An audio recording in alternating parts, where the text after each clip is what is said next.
Wyoming Territory, June 1883. The wind kicked up dust across the empty stretch of prairie as the stagecoach creaked to a stop outside the small town of Larkspur Ridge.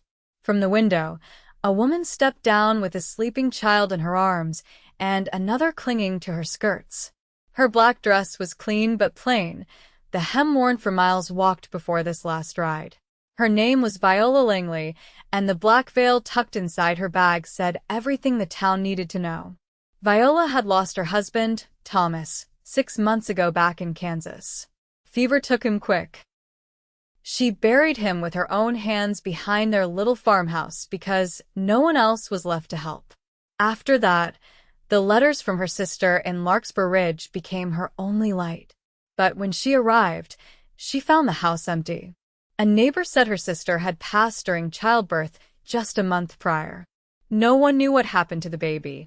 Viola stood in the middle of the dusty street as her youngest, Georgie, stirred in her arms and her older boy, Gideon, just 5, pulled on her skirts. "Where will we go now, Mama?" he asked in a quiet voice, too tired for tears.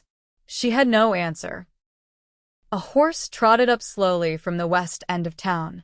The man in the saddle wore a worn trail coat, dust on his boots, and a wide-brimmed hat shaded his face. He looked like every other cowboy passing through until he saw her, and his breath caught. He dismounted before the horse had even stopped. "Viola," he said, voice rough like gravel after a storm. "Viola Langley?" She turned toward him, guarded. "Yes." "Do I know you?" He pulled off his hat. "It's me, Dawson McAllister. We were kids together back in Missouri. You used to chase me off with a stick when I stole your apples." Her lips parted, stunned. "Dawson." He nodded, eyes steady on hers. "Heard from the postmaster your sister passed. I came to meet the stage. Thought maybe you'd come." She looked down at her children. "I did not think anyone would be here." He helped her gather her bags without asking, his movements quiet and sure. "Come on. I got a place outside town." "Nothing fancy, but it is safe. Your boys need rest." Viola hesitated only a second. Then she nodded. That night, Dawson lit a fire in the hearth and laid out warm blankets. Gideon fell asleep in the corner, curled up like a pup. Georgie was already snoring in Viola's arms. She sat on the floor near the fire, her eyes tired but watchful, as she looked across at Dawson. "You do not have to do this," she said softly. "I know," he said, throwing another log on the flames. "But I want to."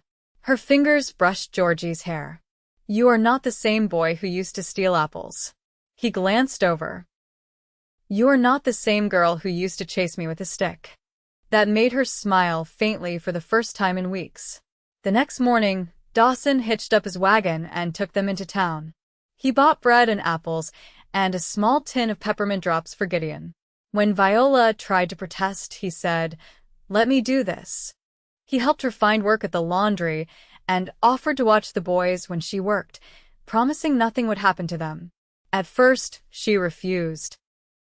Then, after watching him build a wooden swing for Gideon and rock Georgie to sleep while humming low under his breath, she agreed. Days turned into weeks. Dawson fixed the roof of the old barn so the boys could play inside when it rained. He carved a tiny wooden horse for Gideon and stitched a soft doll for Georgie. He never made a show of it. He just did it quiet and steady. One evening, after the boys had gone to bed, Viola stepped onto the porch where Dawson was sitting, whittling something with his knife. "You do not have to keep doing all this." He looked up. "I know. Then why?" He set down the carving. "Because I care." "About you. About them." "I always did." She blinked. "You hardly knew me back then." "I knew enough. You were kind. Brave. Always stood up for what was right. I never forgot you." Viola leaned against the porch rail and looked out at the stars. Her voice was barely a whisper. "I lost everything, Dawson." He stood up, walked over, and gently touched her hand. "Then let me help you build something new." She looked up at him. "You do not have to promise me anything." I do not make promises easy, he said. But this one I mean it. What promise? I will be there for every birthday, every step, every tear. I will not leave you, Viola. Her eyes welled with tears. She turned her face away, but he caught her chin gently and brought her eyes back to his. You do not have to be alone anymore. She let out a shaky breath, then nodded once. That night, she let him hold her hand for the first time. From then on, he was there. For every scraped knee, every school lesson taught in the corner of the barn, every late night when Georgie cried and Viola had no strength left. Dawson was there, silent and steady. One morning, about 4 months later, Dawson opened the back door and found Gideon sitting on the porch with Georgie in his lap.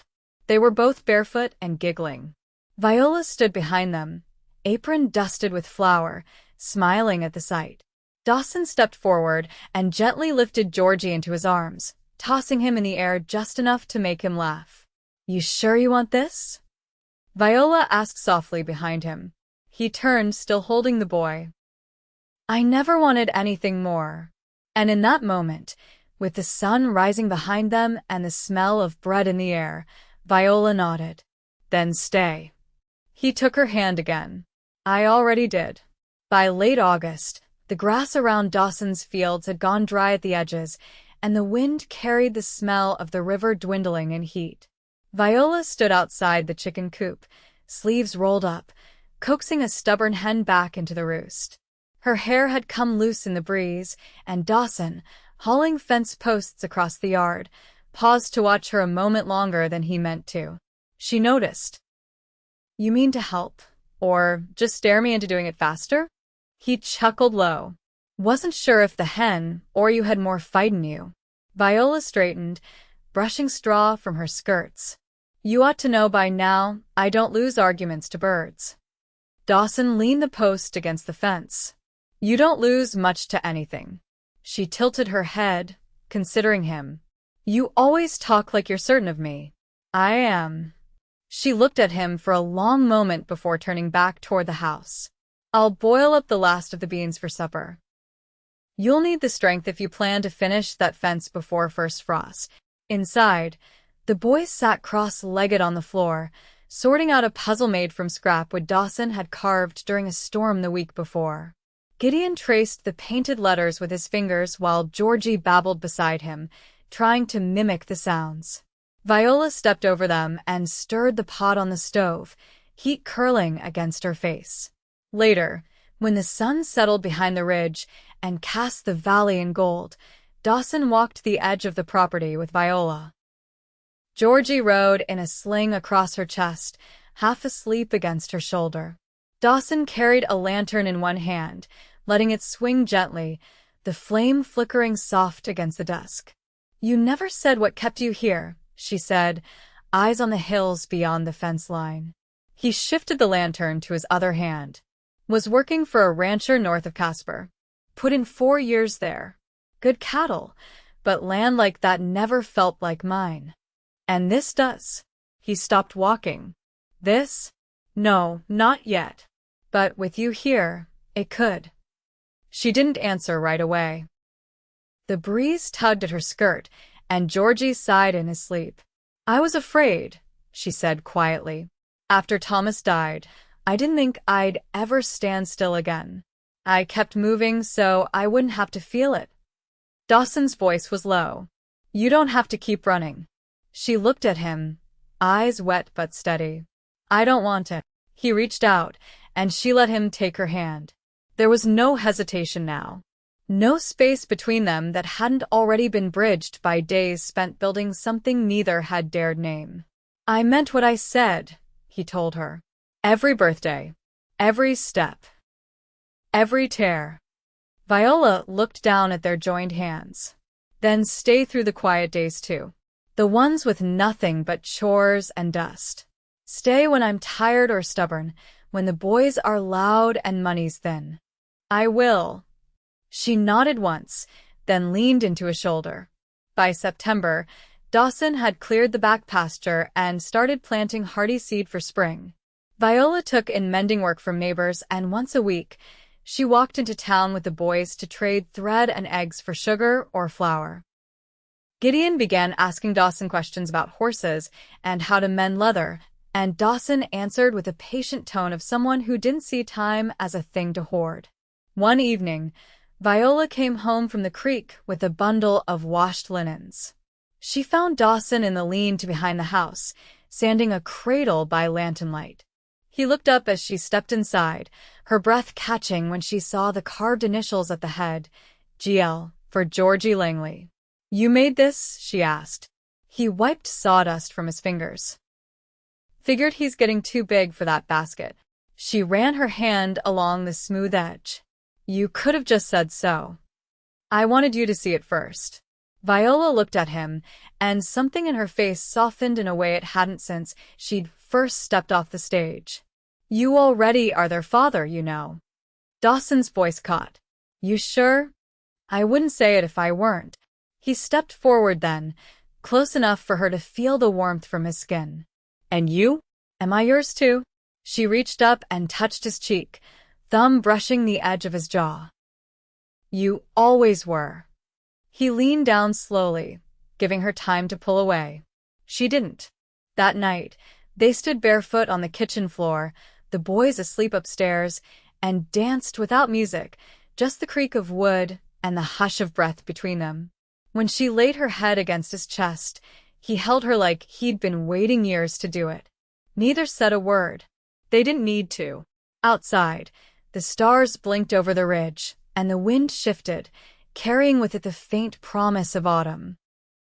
By October, the mornings came sharp with frost, and the cottonwoods along the creek burned gold and orange before dropping their leaves in silence. Viola tied a shawl around her shoulders before stepping outside, the cold biting her hands as she hung damp clothes on the line stretched between the porch and the barn. Dawson had left before sunrise, taking Gideon along to help repair a neighbor's wagon axle.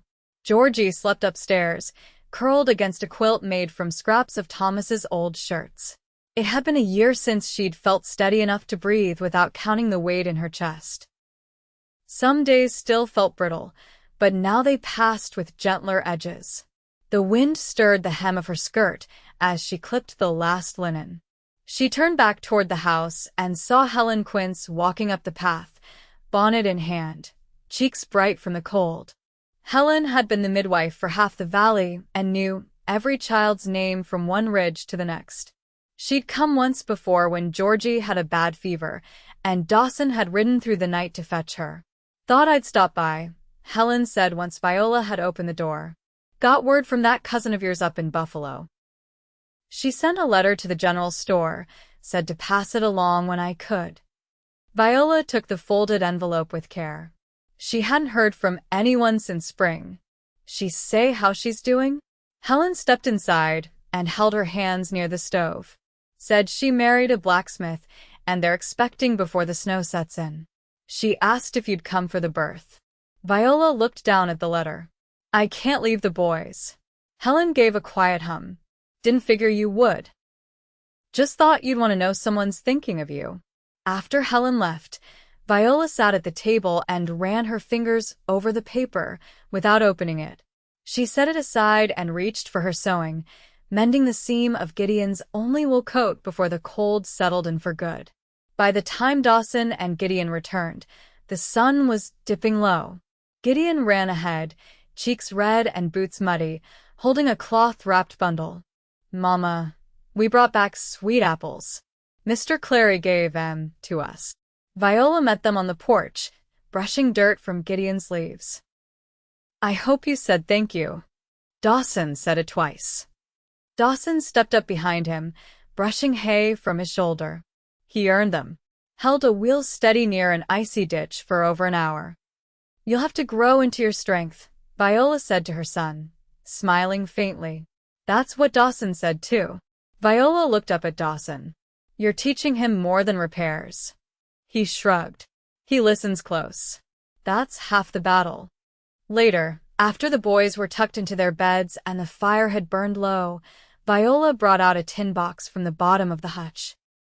She opened it slowly, revealing a folded marriage certificate with her and Thomas's names, faded around the edges. Dawson sat at the table, polishing a cracked bridle. "I've been thinking," she said, laying the certificate on the table between them. He looked at it, then at her. "You don't owe me an answer." "I know," she said. "But the boys need more than a promise. They need a name that means something." Dawson set the bridle down. "I never take his place." "You're not. This isn't about forgetting. It's about choosing. I want them to grow up knowing someone chose to stay." He reached across the table, took her hand slow and steady. "Then let's raise them together. As ours." She didn't cry. Not this time. She simply nodded and laced her fingers with his. By the first snowfall, Dawson had built a new shed out back with a loft for storing grain. Viola baked cornbread with dried sage, and Gideon helped her grind cornmeal by hand. Georgie had learned to say "pa" and used it freely, tugging on Dawson's pant leg whenever he wanted to be picked up. On a quiet evening, with the wind rattling the shutters and fresh snow piled on the fence posts, Dawson took a ring from his coat pocket. It wasn't new. He'd carved it from a deer antler, cream white and smooth. "I don't have much to offer," he said, standing beside the fire. Viola stepped forward, her shawl drawn tight around her shoulders. "You already gave everything I needed." He slipped the ring onto her finger, hand trembling just a little. She didn't speak, just leaned forward and pressed her lips to his, slow and certain. Outside, the light from the house spilled warm across the snow, and inside, the children slept safe while the woman and the cowboy stood beside the hearth, wrapped in the quiet joy of something not promised, but earned. The sky hung low with slate-gray clouds as November pressed its weight across the ridge. Cold came in the bones now, not just the wind deep and slow, the kind that settled behind the joints and stayed through morning. Dawson stood barefoot on the porch, sharpening the drawknife he used for shaping beams, the smell of pitch and sawdust still clinging to his sleeves. From inside, the sound of Gideon's voice rose through the floorboards. "He went that way, Mama. I saw tracks." Dawson turned slightly, listening. Viola's voice followed, patient but quick. "Then show me with your finger, not your boots. You'll track more mud than rabbit if you keep stomping." He smiled faintly, then ran the whetstone one last time along the blade. Later, they all gathered at the table, the oil lamp burning low, casting a quiet halo of light. Viola ladled soup into chipped bowls, while Georgie sat on Dawson's knee, content to gnaw on a crust of bread. Gideon recounted the day's imagined hunt in bright, breathless detail, his cheeks flushed from the cold. "They went up past the creek," he said, "but I knew better. I circled round the tall grass and waited." Dawson nodded. "That's the right way. You don't chase. You watch." Viola glanced at him. "You teaching him to hunt?" "Only to see. The rest comes later." After the dishes were stacked and the boys tucked in, Dawson and Viola sat by the wood stove. She held a skein of wool in her lap, her fingers still. He stretched his legs out, boots off, and rested his elbow on the arm of the chair. "He's starting to ask about Thomas," Viola said quietly. "Gideon?" She nodded. "Wants to know what he looked like. If he whistled when he worked. If he could lift a full sack of grain." Dawson leaned forward, elbows on his knees. "What do you say?" "I tell him the truth. That Thomas was strong. That he laughed when he wasn't tired. That he used to sing only when he thought no one was listening." Dawson didn't speak, just watched the way her fingers moved over the wool, slow and thoughtful. "I don't want him to forget," she said. "But I don't want him to be afraid to love something new either." "He won't," Dawson said. "He's learning it without knowing." She looked over at him. "And you?" He met her eyes. "I don't carry ghosts. But I carry what matters. And I've got room for all of you." Outside, snow began to fall light at first, then steadier, softening the edges of the world. Viola stood and crossed the room, her bare feet silent on the wood floor. She leaned down and kissed his forehead, her hand resting briefly on his shoulder before she turned toward the stairs. "Come up when the fire dies," she said. He watched her go, the hem of her nightdress brushing the floor, the curve of her spine straight and unyielding. Then he leaned back, the chair creaking beneath him. He didn't move for a long while, just listened to the hush of snow and the occasional shift of beams settling into winter. The next morning, they found the henhouse door ajar. Snow drifted inside the threshold. Viola held the lantern high while Dawson crouched to inspect the tracks. "Coyote," he said. "Slipped in just before dawn." She wrapped the shawl tighter around her shoulders. "Did they get anything?" "Just feathers." Likely startled before they could do real harm. He stood, brushing snow from his knees, and turned to her. "I'll move the feed barrels today. Stack them against the south wall." She nodded. "I can spare a few hours after mending. You'll freeze out here. I've stood colder places." He reached out and tucked a loose strand of hair into her bonnet. "Not anymore." Viola held his wrist a moment before letting go. By midday, the boys sat in the loft, helping sort beans from chaff, while Viola stitched a new lining into Dawson's winter coat. He leaned against the barn post, watching her needle rise and fall with unhurried rhythm. "Why do you do it that way?" he asked. "What way?" "Double loop at the start. You always tie it twice." She didn't look up. "So, it doesn't come loose with wear." He took a breath. "That's how you are, isn't it? Quiet, careful, but always sure." She finished the stitch before answering. "If something matters, you tie it to last." That night, she laid the coat across his shoulders before he stepped outside to check the stock. He turned, surprised by the warmth of it, the weight perfectly balanced across his back. "Fits better than store-bought," he said. Viola traced the seam along his sleeve. "That's the point." Snow fell again that night, deeper this time. By morning, the world outside was blanketed white, the fence posts buried halfway, the barn roof sagging under the weight. Dawson cleared a path to the henhouse while Viola boiled oats over the stove, the children still bundled in their quilts. He came in, cheeks red, gloves stiff with ice. She handed him a bowl without a word, and he took it gratefully, sitting near the stove while steam rose in curls. "We'll need to check the ridge soon," he said between bites. "Too much snow, and the runoff might flood the east pasture come thaw." Viola nodded. "We'll go together." He looked over at her, eyes catching hers. "I don't mean to sound like I'm always asking. I just can't picture doing any of it without you." She held his gaze. "Then don't." And he didn't. From that day forward, every task, every plan, every small decision folded her into it not out of duty, but because there was no longer a version of his life that didn't include her. The days were short now, the sun bowing early behind the ridge. But in the warmth of the house, with the fire lit and the children asleep, the widow and the cowboy built a life that held. Not with grand vows or promises shouted to the wind, but with quiet moments stitched into days, a coat sewn to keep out the cold, a cradle sanded smooth by lantern light, a hand offered and taken not once, but again and again, through each season, each storm, each steady breath forward. The sky stayed heavy well into December, and dusk arrived early now, blue-gray and quiet. Viola stood at the window sewing a hem, her needle moving steady as the snow fell in slow drifts beyond the glass. The boys napped upstairs, worn out from an afternoon of dragging sleds along the packed path behind the barn. Dawson had gone to the neighboring homestead to help with a calving cow, promising to be back by supper. She didn't worry, not anymore. He always came when he said he would. The door creaked open before full dark, and she looked up as Dawson stamped snow from his boots. His coat was dusted white, his face wind-chapped.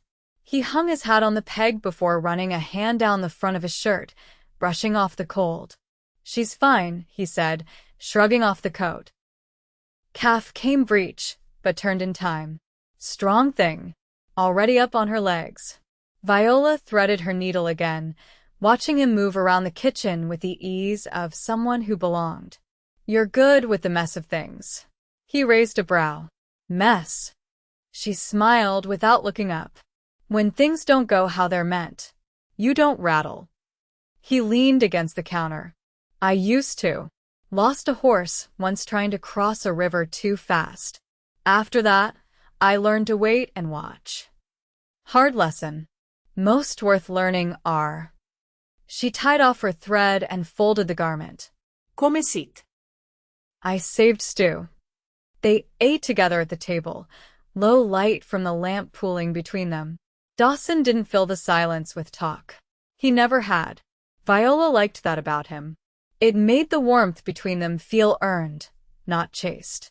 After supper, they sat on the floor near the hearth while the fire crackled low. Dawson rested his back against the wall, legs stretched out, and Viola leaned beside him, her head near his shoulder, her eyes drifting shut. I was thinking, he said after a while, there's a piece of land east of here, just past the ridge. Flat and wide. Nothing built on it yet. Viola opened her eyes. You mean to buy it? If we had more ground, we could keep 2 milk cows. Maybe plant barley come spring. I could build a smokehouse, take up curing meat through the cold months. She watched the fire flare and settle. Wouldn't be much rest. No, he said. But it'd be ours. More than a roof. A start we chose, not one we ended up with. She was quiet a long time before saying, I want that. Not for me. For the boys. I want them to grow into something they helped make. Dawson looked at her, his voice low. Then we'll make it. A few days later, they rode out to see the land, Viola sitting side saddle on the mare Dawson had trained himself. Gideon rode ahead on a borrowed pony, his coat buttoned too high, cheeks red. Georgie stayed with Mrs. Quince, who'd offered to watch him with the same matter-of-fact kindness she brought to everything. The land was quiet, the snow unbroken except for a line of deer tracks crossing near a stand of juniper. Viola dismounted and walked to the edge of the knoll, her boots sinking deep into the drift. She turned back to Dawson. We could build facing west, she said. Catch the light in the evenings. He nodded. And a fence. Low, but strong. Keep the wind from dragging the soil. She looked out over the field again. It feels like something waiting. He stepped beside her and took her gloved hand. Then, let's not waste the waiting. The transaction was made before year's end. Dawson traded a team of draft colts for the land and began cutting timber as soon as the thaw allowed. Viola stitched curtains from burlap and made soap with the lye she'd saved over winter. Gideon helped sand the floor planks, hands blistered but proud. Georgie took his first real steps in the shadow of the half-built porch, snow still clinging to the corners of the yard. By mid-spring, the house stood with its back to the wind, facing west just as Viola had said. The smokehouse was near finished, and 2 cows grazed the lower pasture, their bells soft in the morning air. They married in the new kitchen, with Mrs. Quince standing witness and the boys each holding a sprig of sage. Viola wore a dress dyed with walnut hulls, and Dawson had trimmed his beard for the first time in weeks. There were no vows spoken beyond what was needed, and no music played. But after the paper was signed and the hands shaken, Dawson kissed her with both hands on her face, careful and slow. They spent their first night in the new house with the windows cracked and the wind bringing in the scent of thawed earth. Viola lay beside him in the dark, her head resting on his chest, listening to the beat of a heart that had waited for her without ever asking her to hurry. Years passed, and the house grew with them. Gideon took to the forge Dawson built beside the barn, shaping tools and hinges with a strong hand and a quiet focus. Georgie learned to ride early and often, galloping across the pasture with his arms stretched wide, laughter spilling behind him. Viola taught reading to the neighbors' children in the shade of the porch during summers, her voice patient and firm. Dawson aged slower than he expected, the work keeping him lean, the love keeping him steady. They never left that ridge. Not once. There was no need. One spring morning, years on, Dawson woke to the smell of bread baking and the sound of birds nesting beneath the eaves. He turned in bed and watched Viola move across the kitchen, her hair streaked now with silver, her hands still sure. He rose and wrapped his arms around her from behind, resting his chin on her shoulder. "Still want this?" he asked softly. Viola turned in his arms and pressed her lips to his cheek. "Every day." And they stayed like that, wrapped in morning light, the past behind them and the life they built unfolding slow and steady before them. Nothing hurried, nothing undone, just the warmth of a home made by hand, a love rooted deep, and the quiet hum of forever.